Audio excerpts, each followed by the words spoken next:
Welcome to How the Gospels Tell the Story. Each week we will look at the gospel account of how the gospel writer starts the story of Jesus' life and ministry. And this week we're going to begin in the Gospel of Matthew. So grab your Bible and turn to chapter 1.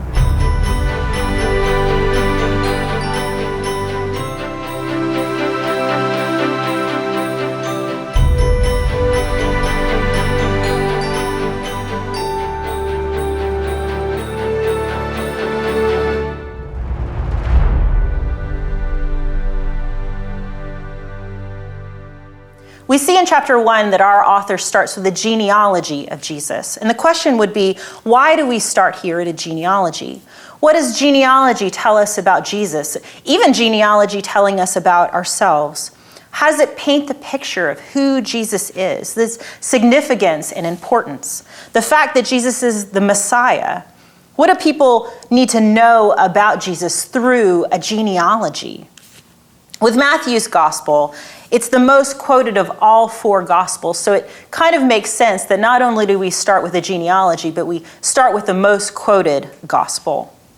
So let's start with our audience first. Let's paint the picture of who is listening to this story, who has the intent of hearing it. Matthew has been credited with being the one who creates a very Jewish retelling of the story of Jesus. If you watched the intro video, you heard that it's a Jewish Christian audience. A growing number of Gentiles are mixed in the middle of that. It seems to be even more true that the audience was a Jewish Gentile audience because it was written in a Greek language. Likely his main audience was located around Syria and the city of Antioch. It was an early Christian center for the mission of Gentiles. It also seemed to be the focused audience steeped in Hebrew tradition, which is when you read the book, you realize there's a ton of Hebrew terms and language that doesn't seem to be really talked about because it was understood.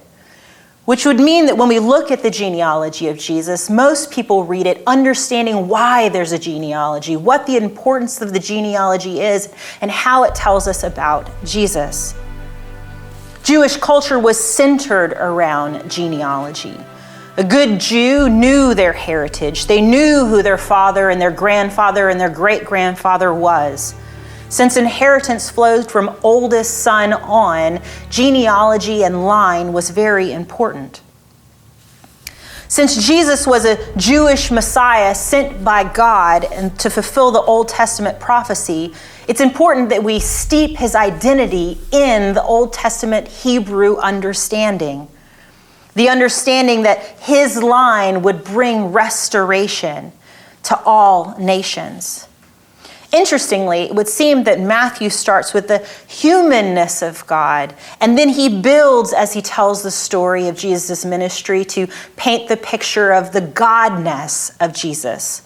John, who will be our next week's book, instead flips it and looks at the godness of Jesus and then moves to his humanity throughout his gospel. So let's look more closely at this genealogy. Let's really examine what it says. What are some of the things that come to mind when you hear the genealogy of Jesus? Well, first, looking in the first verse, it talks about the account of the genealogy of Jesus, the Messiah. In Greek, this word is translated as the same in the first of the Old Testament, meaning the Genesis, the beginning. The genealogy is the beginning of all things. And not only that, but Matthew is taking us back to the very beginning, the creation of everything. That's where it ultimately begins. Jesus is so pivotal for Israel's history that even his ancestors depend upon him as the Messiah to create purpose and meaning of their line. Israel's rightful ruler is the one identified here in this genealogy.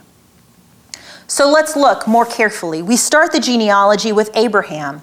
And many would ask the question, well, why don't we start with Shem or Noah or even go all the way back to Adam? Well, it would seem that we start with Abraham because Abraham was the one called by God when he lived in Ur to bring his family and to move down to the land that God would promise his people. And not only that, but that he would fulfill a great nation through the line of Abraham.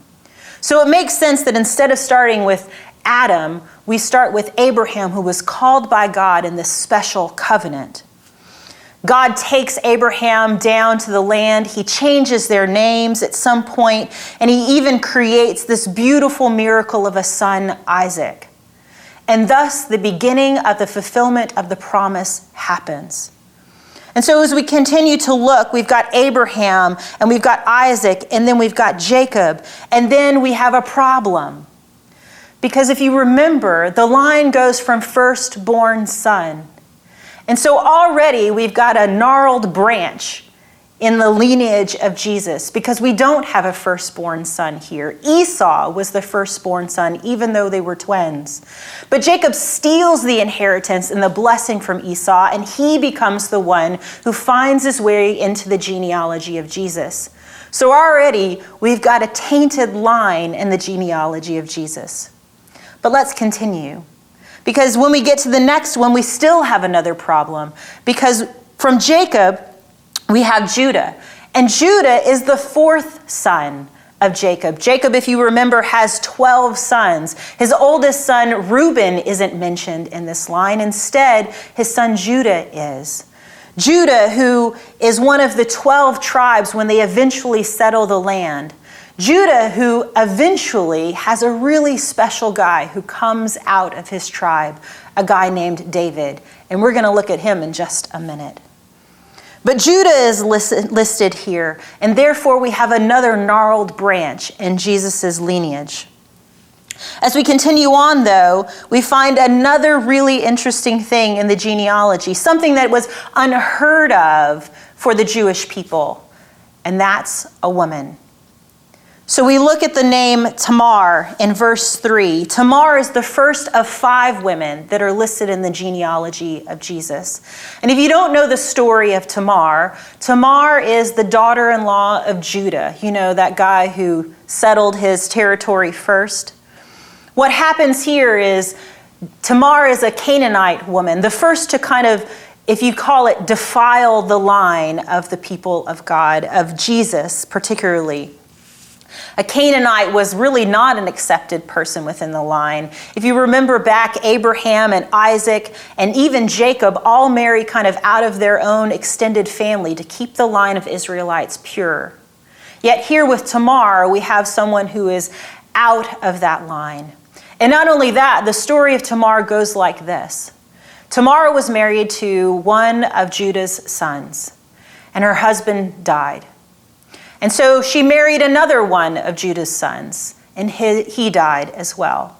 Now, from this perspective and this point for us, we start to wonder, why are we marrying brother-in-laws? But this is a really important law for the people of God because the structure of family unit was really important. And one of the things that God points out, really particularly with Tamar, is that God was really, really worried about those who could potentially fall into the margins, fall out of the line of family. And a woman who had no husband, no father, or no son was one of those people. So the Levirate law kind of covered and took care of women whose husbands died. You married your brother-in-law if your husband died without you bearing a son. And hopefully then your brother-in-law would provide a son, and that would be the firstborn to take on the line and the family and your responsibility and your care as a woman. But after a few sons have died, Judah decides, oh, no. Tamar cannot marry any more of my sons. There is something wrong with that lady. And so Tamar, now left out, cast to the side, has to take care of herself. And so she sets the stage for this crazy thing that she does. She sells herself as a prostitute to Judah, kind of in hiding. He doesn't know it's her. He impregnates her, and thus a new firstborn son is created. And so interestingly, even though in that story, Tamar finds her way into the genealogy of Jesus, her son becomes next in line in the genealogy. As we continue on, we bump up against another woman in the genealogy of Jesus. This one is Rahab. And if you remember the story of Rahab, Rahab is a Canaanite woman who's living in Jericho. And the people have been wandering in the desert for 40 years, waiting to enter the promised land because of their sin, because of their denial of God, because of all of the things that they did that turned themselves away from God. So God prepares the people, and they're about to enter Jericho, and they send 2 scouts. And Rahab protects the 2 scouts from being killed. And they in turn promise to protect Rahab and her family. And because of her faithfulness, she marries into the Israelite line and finds her way also into the genealogy of Jesus.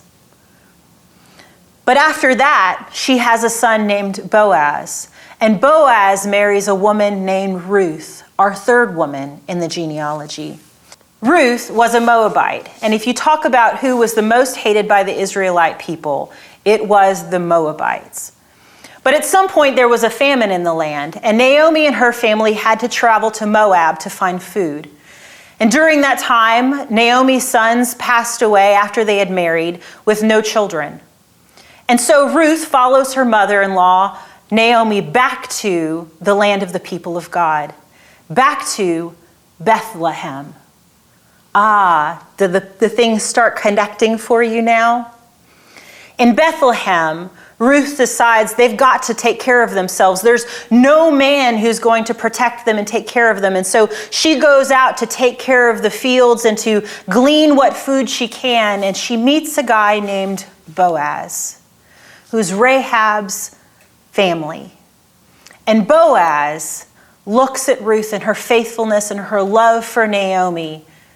And he takes her in and he marries her. And they find their way into the genealogy of Jesus. One of the most hated groups of people. We are way far now from Israelites in our line. The line is tainted, and I'll tell you, as a Jew, a good Jew, this is not something they want to think about or talk about. And yet this is the line of our Savior. When we continue on in the story and we move past, we find that Jesse then has a son named David, the 12th son named David, the only one who is mentioned in here as king, who is given the title as king. King David was a young boy who found himself in the fields and was recruited by a prophet of God to be God's chosen king. You see, the people of God were not satisfied with God to be their king. They needed a human representative, and so they called God and begged him for a king. And they chose a guy named Saul. But Saul, he wasn't working out. And so God chose a faithful young shepherd boy named David, who became known as one of the greatest kings of the Israelite people. But David, King David, wasn't perfect. And we find in his line, when we look at the genealogy, that David was the father of Solomon by the wife of Uriah. Now, there are tons of places in Scripture where we talk about Bathsheba. But in this genealogy, and in most genealogies that talk about Jesus, Bathsheba is just called the wife of Uriah. Uriah was a Hittite, which means that Bathsheba, by marriage, if not for herself, was also a Hittite. So now we have a Moabite, we have some Canaanites, and we have a Hittite, and another woman in the genealogy of Jesus. Another woman who gives birth to a son who is not David's firstborn, but becomes the next king. In this short statement, our author is pointing that King David, who was the king above all kings for the Jewish people, wasn't perfect. But God chose to continue his promise through a line of people who were imperfect. The King David acquired his wife through horrible means, death and sin and lying. She is mentioned not by her own name, but by her husband's name, Uriah, to remind people of what David did and yet to show what God can redeem. It calls attention to the presence of more outsiders, not just that women are in the line of Jesus, but that there are outsiders as well, that through circumstance and purpose, that God has called all people to be part of his family. As we continue on and we look past, remember, Solomon again is not a firstborn son, but we keep moving through. In verse 7, we start to kind of see names that maybe we don't hear about as much. And there are all these kings that are unfaithful to God, who do what others want them to do, who lean into other gods. And we find that in this group of names, there's really only two that are considered to be reformers and faithful to God: Hezekiah and Josiah. Then we move into the time of the Babylonian kind of overtake of the people of God. And so these names become even more confusing to us and unknown, because they're names that aren't recorded nearly as much. The people are in captivity. The land has been taken from them. Yet they continue to paint the picture that God is doing something. He's moving. His plan is still working. Until finally we get to the last section, to me, the most interesting, the culmination of all of this, not just because it's Jesus, but because of how Jesus gets here. Interestingly, these names are only known by short story: Joseph and Mary. The line of genealogy is broken here to some degree. While we still have a father-to-son record that Jacob is to Joseph, but then Joseph isn't the blood father of Jesus. Instead, we look at Mary. Mary becomes the key figure, the fifth woman mentioned in the genealogy of Jesus. Joseph's line is established here, the line of David through Joseph, and yet it's also established through Mary. Mary has notable ancestors in the Gospel of Luke chapter 3 that he tells, where the line weaves and converges together and intersects. But really, the story here is Mary's faithfulness to answer and to believe all that God has said and done. Through miraculous means, Jesus then comes to earth through the birth of a woman named Mary, through the miracle. And Joseph, Jesus' father, adopts him in, which brings the same idea that will be built upon within the gospel account of adoption. Adoption that was really a common thing when a couple within the people of God didn't have a son. They still needed to leave their inheritance, and so they would adopt a son into the family who would become the firstborn, to care for and call to and look upon the welfare of the whole rest of the family. And don't you see in Jesus that adoption idea for us as well? The firstborn son, the Messiah who comes to care for and take care of us, to graft us into the story, into the family. Jesus is the fulfillment of all of those lines converging into the sacred literature and teaching.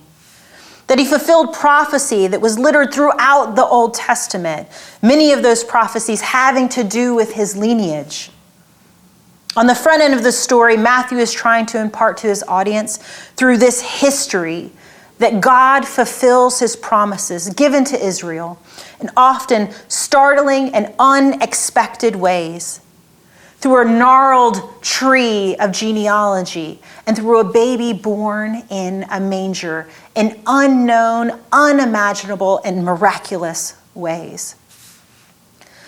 This genealogy connects the most monumental occasions of the people of Israel's history: Abraham, David, the exile, and now the Messiah, all being built that God had planned from the beginning to save his people. His promise is for everyone, not just the Jews, as we see in the genealogy of Jesus. The fulfillment of promise, of hope, of restoration, salvation, and peace. The culmination of the birth of Jesus Christ brings all of that. He's the climax as we prepare for these next weeks, as we prepare our hearts during this Advent season. So in the simplest of ways, this genealogy, shows us the faithfulness and the fulfillment of God's promise. So I ask you, where this week this first week of Advent? Where do you see God's faithfulness? Where do you see God's promise? Where do you see the miracle? Maybe where are the gnarled lines and the unexpected? Maybe where are they calling to you and speaking to you about who Jesus is?